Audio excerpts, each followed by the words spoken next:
잠시 3일 정도 근무한 직원이 다리를 다쳤다고 하는데 이 부분에 네네. 대해서 산재 처리가 실제 가능히 한 건지 또 그 예. 외에 어떻게 보면 좀 무리할 수도 있는 부탁 같은 반찬을 제공해 달라거나 이런 추가적인 요구가 있는데 이런 부분 예. 들어주지 않으면 어떻게 되는 건지 이런 부분 궁금하신 것 같아요. 네네. 네, 옆에 지금 송득범 변호사님 자리하고 계시니까요. 말씀 나누면서 답변 드리도록 하겠습니다. 네, 안녕하세요. 송득범 변호사입니다. 네, 안녕하세요. 네. 일단은 난감한 상황에 조금 처하신 것 같아요. 예. 얼마 일하지 않은 직원분이 다리를 다쳤다고 해서 그 부분 관련해서 산업재해 요청이라든지 이런 부분이 지금 다툼이 발생하고 있는 것 같은데요. 네. 그분을 그러면 정확히 어떤 식으로 고용을 하셨던 건가요? 저희가 이제 제가 잘못한 거는 근로계약서를 작성을 못했어요. 네. 저희가 보통 이제 배달하시는 분들이 금방금방 그만두셔가지고 네. 저희가 보통 한 일주일 정도 보고서 일주일 뒤에 이제 근로계약서 작성하거든요. 네. 근데 그분한테는 그런 공지는 못 드렸는데 네. 일단은 전 면접 볼 때 할 때는 저희는 이제 사대보험 이렇게 원하시면 들어주는데 네. 보통 이렇게 저희 배달하시는 분들은 사대보험까지는 원치 않으시는 분들이 많더라. 네. 그래가지고 저희는 기본적으로는 월급 3.3% 공제하고 이렇게 해서 드리고 있다. 프리랜서 개념을 하고 있다고 말씀드렸거든요. 네. 네네.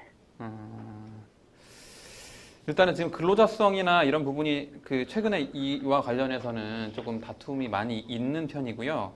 예. 그런데 이제 상대적으로 고용주 입장보다는 네. 이런 배달원으로 일하시는 분들이 지위가 열악한 부분이 많아서 네. 법률 해석에 있어서는 조금 그런 약자를 위주로 해석이 되는 경향이 있거든요. 특히 네. 근로관계나 노동관계에 있어서는. 네. 그래서 순서대로 하나씩 먼저 설명을 드리면 이제 방금 전에 말씀하신 것처럼 근로계약서 미작성과 관련된 부분에서도 네. 원칙적으로는 근로계약서는 작성을 하셔야 했던 게 예. 맞기는 하거든요. 네. 다만 이제 해당 상대방하고의 관계라든지 그런 거 비춰보면 이제 벌금이 혹시라도 벌금이 나온다고 네. 하더라도 액수가 높게 나올 것 같지는 않아요. 네. 왜냐하면 통상적으로 그 기준을 따져봤을 때 네. 직원이 입사한 지 얼마 되지 않은 상황이거나 혹은 네. 다른 직원은 작성을 마쳤는데 해당 직원만 누락된 예. 경우 또는 작성을 마쳤는데 휴일이라든지 이런 사유로 교부하지 않은 경우들에는 상대적으로 경미하게 그 벌금 액수를 인정하는 경우에도 그렇게 정하고 네. 있어서 해당 사안에서는 아까 상대방이 얘기한 것처럼 근로계약서 미작성을 이렇게 이의를 제기하거나 할 경우에도 크게 불법성이 큰 사안으로는 안 보여서 벌금이 나온다고 하더라도 제가 대략적으로 말씀드리면 대략 한 30만 원 정도로 인정되는 기준으로 보면 그 정도 선에 될 수 있을 것 같아요. 벌금이 예. 인정된다면. 네, 인정 여부는 이제 실제로 신고가 되고 거기에 근로감독관이 확인을 한 경우에만 가능한 거니까 네. 일단 제가 가이드라인을 말씀드린 거고요. 그다음에 두 번째로는 이제 산업재해와 관련해서는 배달원에 대해서도 산업재해를 인정해야 된다고 보는 해석이 최근엔 조금 많은 편이긴 하거든요. 네. 근데 다만 요 사안에서는 조금 그래서 제가 이제 이걸 배달원을 아예 안 해줘도 되냐 이런 질문을 하시면 제가 그런 답을 드리기가 좀 곤란하지만 다만 이제 하나 더 설명드릴 수 있는 건 뭐냐면 그러면 산업재해가 인정되기 위해서는 뭐가 인정되어야 하냐라는 걸 봤을 때 그건 업무에 기인해야 되고 업무 수행 과정에서 발생한 재해여야만 해요. 그러면 이 해당 사안에서는 배달 갔던 A씨가 돌아오질 않았는데 다리 아프다고 했고 알고 보니 종아리 근육이 찢어졌다. 네. 그러면 이게 직접적으로 근로계약에 따른 업무를 했거나 사업주의 지배 관리 하에서 부상을 입은 건지 그게 이제 산업재해 인정 여부에 대한 핵심적인 사항이 되거든요. 그래서 일을 하던 중에 입은 거라고 하면 배상 의무가 있을 거고요. 그게 아니라 근로시간이긴 했는데 일을 하던 배달을 하던 중이 아니라 어떤 개인적인 볼일을 하다가 사고를 당한 거라면 산업재해로 인정되기가 어려워요. 그런데 다만 여기에서 이제 아까 말씀드린 것처럼 이런 근로와 관련된 사항에서는 약자를 우선으로 이제 규정이 되어 있기 때문에 네. 이 사람이 실제로 일을 하던 중이 아니라 개인적인 볼일을 하다가 사고가 났다 이런 거에 대해서는 사업주가 이에 대해서 입증을 해야만 산업재해 대상에서 제외되도록 그렇게 입증 책임이 정해져 있으니까요. 그 부분을 일단 아시면 될 것 같고요. 그리고 마지막 세 번째로 제가 설명드리고 싶은 부분은 이제 상대방이 금전을 요구하지 않았지만 반찬을 가져다 달라는 그런 요구를 했다고 아까 말씀하셨어요. 예, 그래서 이건 당연히 산업재해보상법에 따라서 산업재해 요건에 해당한다면 네. 산업재해로서 배상 의무, 그도 이제 인정되는 법에 엄격하게 정한 그 배상 의무에 인정되는 범위에만 그 처리를 해야 될 뿐이고요.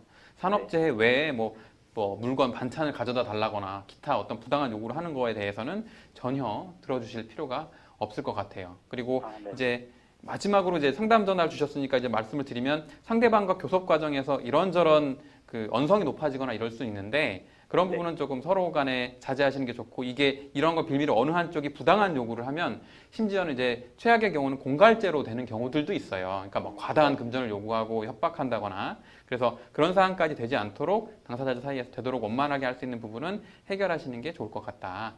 이 정도 말씀드릴 수 있을 것 같습니다. 네, 그러면은요. 네. 산재 저는 전화상으로 할 때 산재는 해드리겠다고 말씀드렸거든요. 네. 근데 이제 근로복지공단에 전화 드리니까 이제 네. 산재 처리나 뭐 이런 건 제가 할 수 있는 게 아니고 네. 근로자가 직접 신청해야 된다고 네. 하는데, 그러면 저는 뭐 이제 그냥 다른 걸 할 건 없는 건가요, 제가? 예, 일단은 그 해당 근로자가 신청을 하셔야 되는 거고, 신청이 들어오면 그 후속 조치로서 사업주로서 배상 의무라든지 그런 걸 하시면 되는 거라, 일단은 그 내용 진행 경과만 현재 상태로는 갖고 계시면 될 것 같아요. 네, 알겠습니다. 예. 네, 더 궁금하신 점은 없으신가요? 네, 그럼 여기까지 상담 진행하는 걸로 하겠습니다. 감사합니다. 네, 네. 변호사님께서 이게 체계적으로 이제 답변을 해주셨어요. 이제 근로계약서 안 쓴 부분에 대해서는 법적 책임을 질 수 있다는 부분, 좀 많은 분들이 아셔야 될 네. 것 같아요. 예. 근로계약서 작성이 중요하다는 점 네, 맞습니다. 설명해 주셨고, 이제 근로자성 인정되는지 여부 뭐 이런 거 다 지금 논의가 있지만 네. 배달원에 대해서도 산업재해 인정해 주시는 그런 하급심 판례들 많이 나오고 있다. 이 점까지도 지적해 주셨거든요. 네. 이런 상담 관련해서 꼭 알아둬야 할 팁들이 있다면 좀 네. 정리해 주시죠. 예. 그래서 이 부분은 아까 말씀하신 그 조그마한 가게를 운영하시는 분들 같은 경우에 특히 이런 근로계약서나 이런 부분을 좀 작성하는 게 번거롭기도 하고, 또 뭐 금방 그만두는데 내가 이런 부분 이렇게 생각하실 수 있는데, 그게 아까 말씀드린 것처럼 법적 책임의 소지가 있을 수 있고, 오히려 작성하시는 게 사업주 입장에서 안전한 게 될 수 있으니까요. 뭐 일시로 일할 것 같은 분이 온다고 하더라도 명확하게 임금 요건이라든지 근로 시간이라든지 그런 부분을 명확하게 디테일하게 적으셔서 종이로 남겨주시고 교부 받으시는 게 사업주를 위해서도 좋다. 네, 그런 부분을 좀 강조드리고 싶습니다. 네, 근로계약서 작성하는 거 정말 중요한데, 뭐 단순히 뭐 아르바이트 개념이라고 생각하시거나 아니면 나같이 뭐 영세한 사업장까지 그거 계약서를 어떻게 일일이 작성하나 이렇게 또 생각하시는 사업주분들 네. 사실 많으시거든요. 네. 그런데 근로계약서 우리 표준으로 작성된 거 인터넷 네. 검색해 보면은 쉽게 찾으실 수 있기 때문에 네. 이런 부분 너무 어렵다거나 번거롭게 여기지 마시고, 꼭 법률에 규정된 내용이니만큼 꼭 지키셔서 괜히 억울하게 또 피해 보시는 일들 없으셨으면 좋겠습니다. 산업재해 부분도 좀 잘 원만하게 합의가 되셨으면 하는 바람입니다.